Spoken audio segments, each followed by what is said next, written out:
rajim. Bismillahirrahmanirrahim.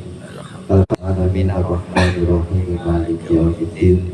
Iyyaka na'budu wa iyyaka nasta'in. Ihdinas siratal mustaqim. Siratal ladzina an'amta 'alaihim ghairil maghdubi 'alaihim waladdallin.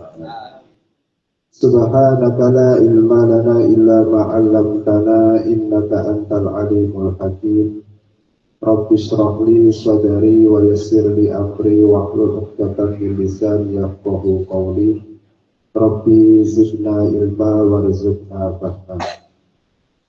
Qala al-musannifu rahimahullahu ta'ala wa nafa'ana bihi wa bi ulumihi fid dharain amin. Wa ammal ma'i'atu lan anapun utawi pira-pira perkara kang cower iku fala tuzalu mongko ora bisa den ilangi apa an-najasatu pira-pira najis bisa iklan suci-wici minha saking ma'i'at illal ma'a angin kelawan banyu wala ulama'in lan ora kelawan saben-saben banyu bal at-tahiru balik bisa nucekake alladzi lam yatafahash kang ora banget apa taghayyuruhu owae tohir bimukhalatatima kelawan utawa sebab campure perkara yastamikan sumuti apa ma'adu saking ma anhu saking ma iso kete. Kita lanjutkan masih membahas tentang alat yang digunakan untuk bersuci. Kalau yang pertama benda padat dicontohkan di sini batu, mungkin kalau di sini bisa dipakai batu bata. Intinya barangnya atos dan bisa meresap. Oke, pelanggaran ini. Yang kedua air. Air itu tidak semuanya bisa digunakan untuk bersuci. Terus yang bisa digunakan untuk bersuci adalah air yang tidak berubah warna, sifat dan aromanya, warna, rasa dan aromanya, sebab tercampur benda-benda yang lain. Jadi ada air itu secara alami sudah terkandung di dalamnya bahan-bahan atau apa ya. Misalkan ini Pak, ada mata air iku wis dari sononya iki banyune butek, atau dari sononya itu aromanya enak, enak tau alami. Nah, ngono kuwi pokok asal ora berubahnya itu tidak parah, itu hukumnya suci dan mensucikan. Tapi lek parah perubahannya yo aja dipakai. Jangan-jangan itu mengandung racun atau sesuatu yang berbahaya bagi kulit. Semua gampangannya.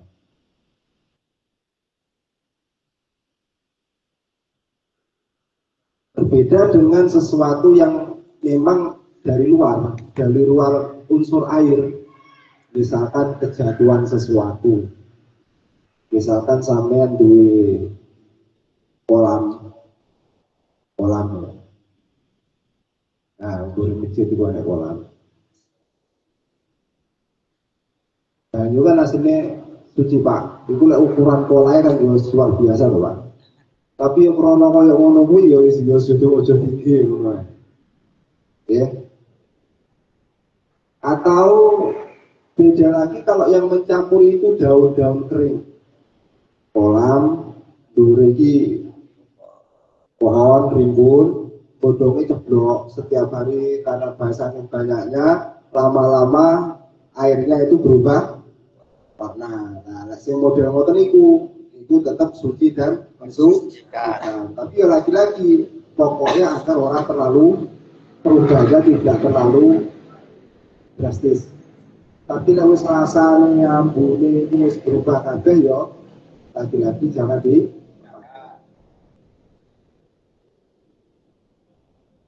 Kemudian wa yakhrujul ma'u 'ani taharati bi ayyatahu yara bi mulaqatin najasati, dan juga dikeluarkan, artinya dikecualikan air suci. Jadi air itu tadinya suci menjadi tidak suci, ya. Air tadinya suci menjadi tidak suci apabila air itu berubah sebab kejatuhan atau kemasukan najis, sehingga menyebabkan berubah rasa, warna atau aroma. Nah, gambar nih, air di dalam ember, ini simbol lebok, ini air suci, air hujan misalkan, atau air sumur, atau air keran.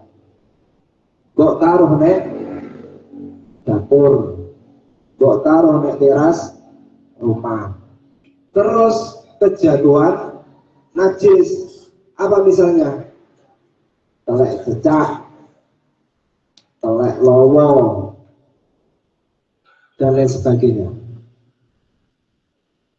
Atau mungkin sampean masak air di panci ini lalu rambut tutup, akhirnya kecebloan telek cecak, dan yang lain. Yes.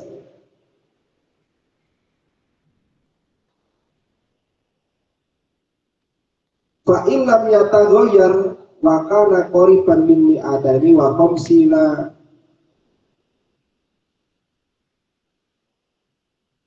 ritlan. Apa ini?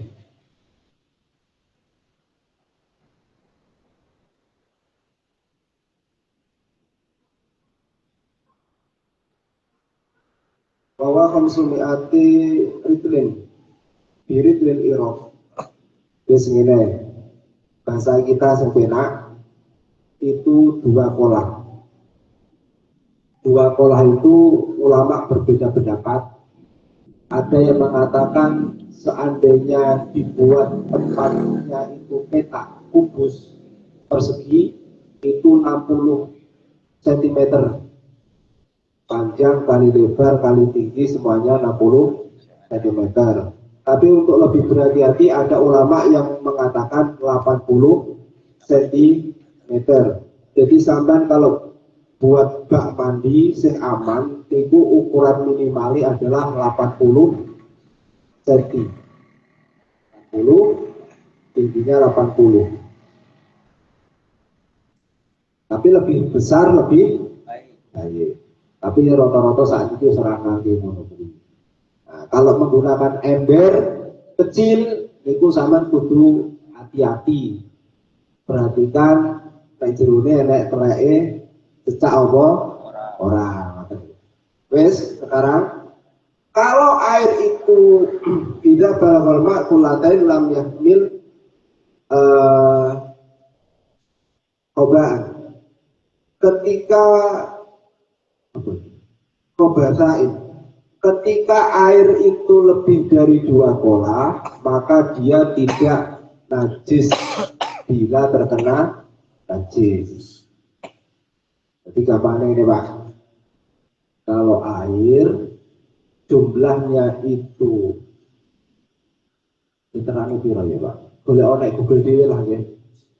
2 kolah itu literannya piro? Tapi sama tak kira ya rata literi juga ya. Pokoknya kalau apa-apa. Kalau ember yang timbosin sak menit kira-kira yo saya Pak kira-kira. Karena ya ember sing gede niku apa timbos sing gede dhuwur. Nah. Itu kira-kira ya kira-kira.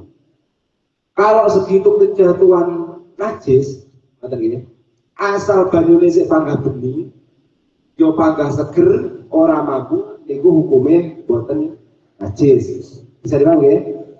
apabila airnya ada dua pola. Tapi kalau sedikit, misalnya ember yang kecil itu, kalau sampai kejatuhan najis, biarpun tidak berubah, tidak bau, tidak berubah warna, tetap hukumnya najis. Bisa bilang ya?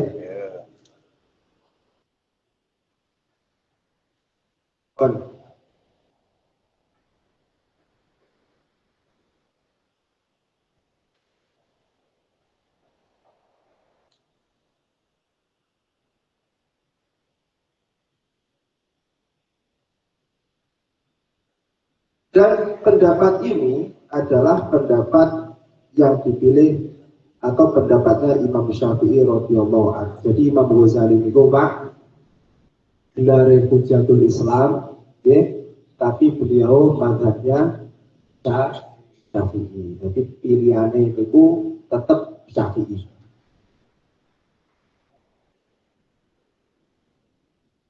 Lalu kemudian ada lagi wa ammal ma'ul jari, adapun air yang mengalir, misalkan bagi parit itu kan mili, parit tapi sing mili ya kan, enek parit sing madep, enek parit sing mili. Saya ingin bahas parit sing mili. Adapun air yang mengalir apabila berubah sebab kemasukan najis, fal jariyatu al mutaghayyiratu najisatun.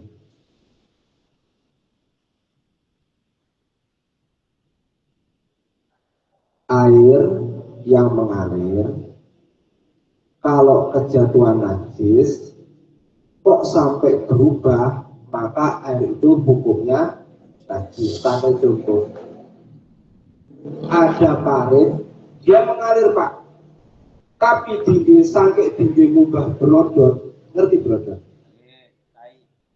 Tai sapi kan mabluk ya dah, maka otomatis air itu hukumnya najis.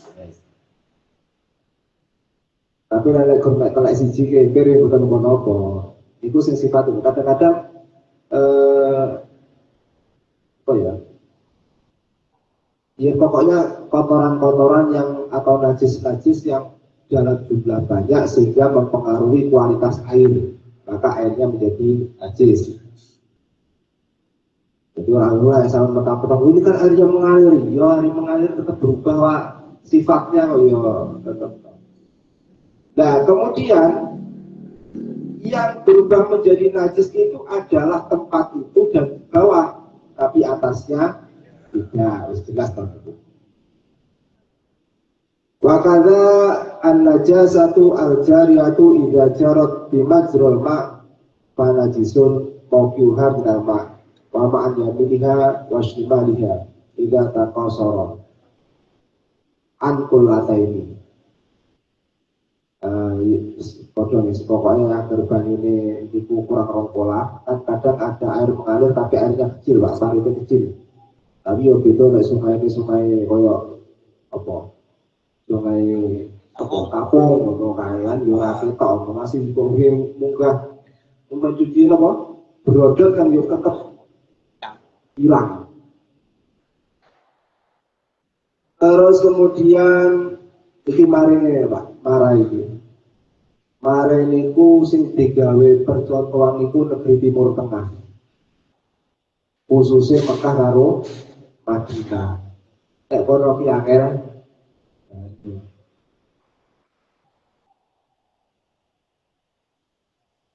Ada sungai pun juga nggak ada airnya.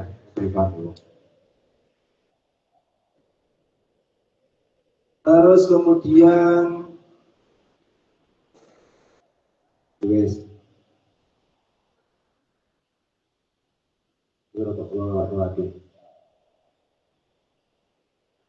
Wa idza ijtama'a, dan ketika terkumpul apa kulatani dua kulah min ma'il najisin dari air najis tahura, maka hukumnya menjadi suci. Wala ya'udulan ora adoh apa mak alku najisan ditafriki lawan pisah. Jadi ini Pak, tadi dikatakan air kalau sedikit, satu ember kecil kalau terkena telek Iku hukumnya kan najis. ben suci piye carane? Banyune tambah ana jumlahe. Boleh ember meneh sing gedhi disok-sokne akhirnya terkumpul menjadi dua pola. Maka air najis menjadi air Suci. bisa gampang? Gampang. Jadi misalkan yang gelas ini Pak, ini najis. Kalau sakit ratusan gelas untuk dua di siji hukumnya malah Suci. enak ya.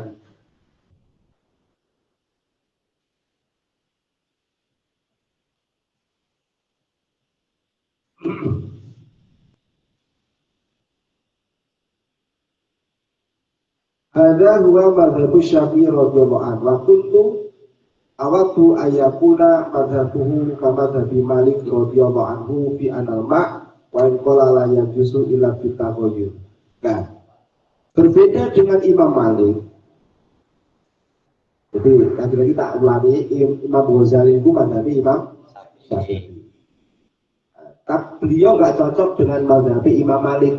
Imam Malik pripun madhabi bahwa air suci biarpun terkena najis kalau tidak sampai merubah rasa, warna dan aromanya maka hukumnya tetap suci. Jadi masih baru sak gelas ini kita kecemplungan telek angger mbok ambu yang boleh panggang ada aroma teleknya air apa namanya air putih loh Pak yo air susu ini air itu.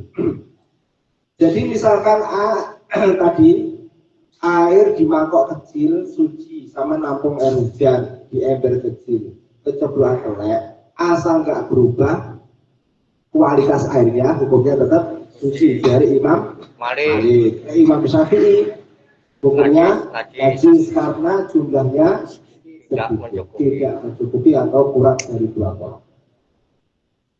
Makanya ya kita pakai yang Imam Syafi'i kecuali dalam keadaan kepepet beda mazhab Imam.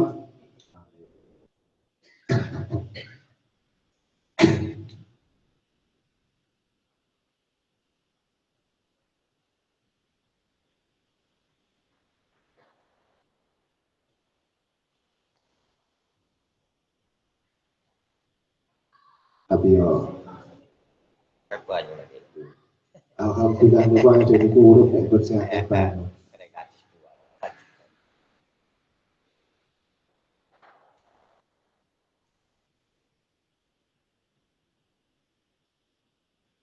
Ini kalau pati kalau juga di sini kalau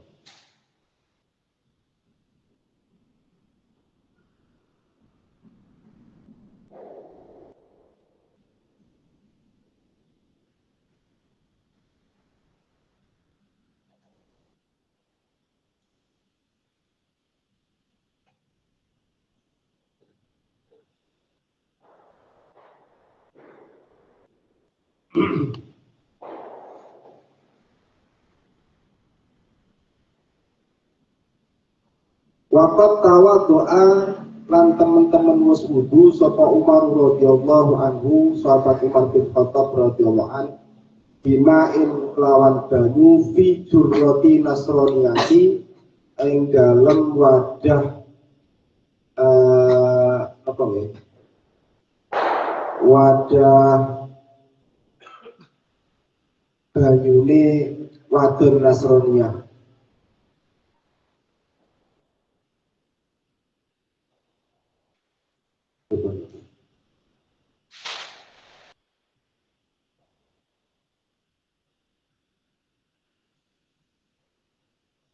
Jadi ini sing didamel yang dipakai oleh Imam Malik. Jadi angger banyu niku mau kan jenenge wong Nasrani, Pak. Tempat airnya niku kan tentu yo potensi-potensi ya kemana kemana. Lepas yang mana gue itu? Anu lo. Ya Allah ya kali. Anu. Kamu mana gue raguan? Mau diomongi. Oh, nggak kerumuh berarti. Oh ya sangar ngaji keluar ya Allah ya karim. Lain loh. Voting mana?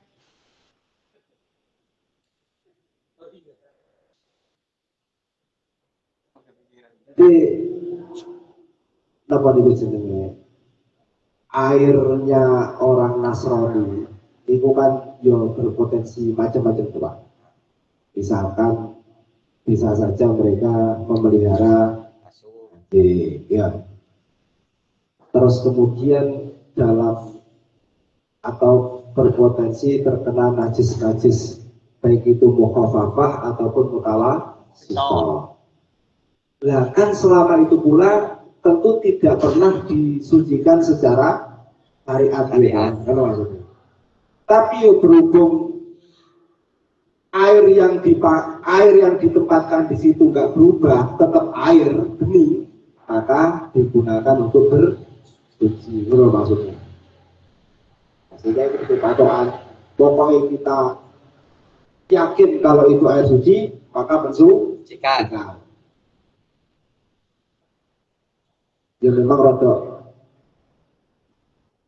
ada perbedaan yang jadi itu lah Pak. Karena Imam Malik itu di Mekah harus tempat Madinah angel banyu. Jadi tiga gampang baik. Nah sementara kalau Imam Ghazali itu di Irak, lahirnya di Iran, mungkin besarnya di Irak. Itu bayu nanti. Di kemauan. Lalu kemudian kita lanjut ke bab berikutnya, bagaimana cara menghilangkan najis. Wa najasatu in kanat hukmiyah wa hiya allati laisa laha jirmun makhsusun fa yakfi ijra'ul ma'i ala jami'i mawaridiha. Najis niku kalau dalam kitab yang lain itu kan dibagi menjadi dua ya. Ada najis ainiyah, ada najis hukmiyah. Kalau najis ainiyah itu adalah najis yang nampak, najisnya ada, telek misalnya. Kalau hukmiyah adalah najis yang sudah tidak ada wujudnya, mungkin sudah kering lalu apa jenis terurai dengan alami atau mungkin tersapu angin kencang sehingga hilang bentuknya, wujudnya. Yes. Maka disebut najis hukmiyah. Contoh najis hukmiyah itu mirip Pak. Sampai suatu ketika kencing di ladang terus sampai tidak istinja. Kan nggak mesti enek watu tuh kan enek ladang tuh. Ya sampean kadang-kadang ya ora mesti enek parite, kadang-kadang ya ora nggawa banyu. Bawa air minum tinggal sedikit. Ya. Arep perkara apa? Godhong. Ya iso, ya tetap hukumnya tetap najis. Jadi selama ini batal lah ya. Maka otomatis gambarannya sedikit kopat-kapit mulai. Ya tau mbok ketek-ketek ngene to. Apa betrek-ketek ngene. Terus mbok lebokne sual. Maka celanamu itu kan terkena najis. Nah, dalam perjalanan kamu dari ladang sampai rumah, otomatis kan itu wis kering. Ya. Biarpun sudah kering, biarpun mbok cium ora mampu kencing, tapi hukumnya itu tetap najis karena sudah pernah terkena najis. Nah, kuwi jenenge najis hukmiyah, najis secara hukum. Kita contoh lagi najis hukmiyah. Ada ayam menelek terus teleke kuwi mau misalkan apa jenenge model prongkol keras gitu. Neleknya pagi, siang terkena cahaya matahari, sore langsung sampean sapu. Terangnya hilang, tapi lantai itu kan sudah pernah terkena Najis. maka lantainya hukumnya tetap najis. Itu namanya najis ru'yah. Lalu pertanyaannya bagaimana cara mensucikannya? Insyaallah akan kita lanjutkan besok ya. Bismillahirrahmanirrahim. Rabbi fa'fa'na barakatuhu wa'tina husnati hurmati wa'isna fi tariqati wa ma'afati wa'fitani amin ya rabbal alamin. Wassalamualaikum warahmatullahi wabarakatuh. Waalaikumsalam warahmatullahi Oke, silakan insyaallah.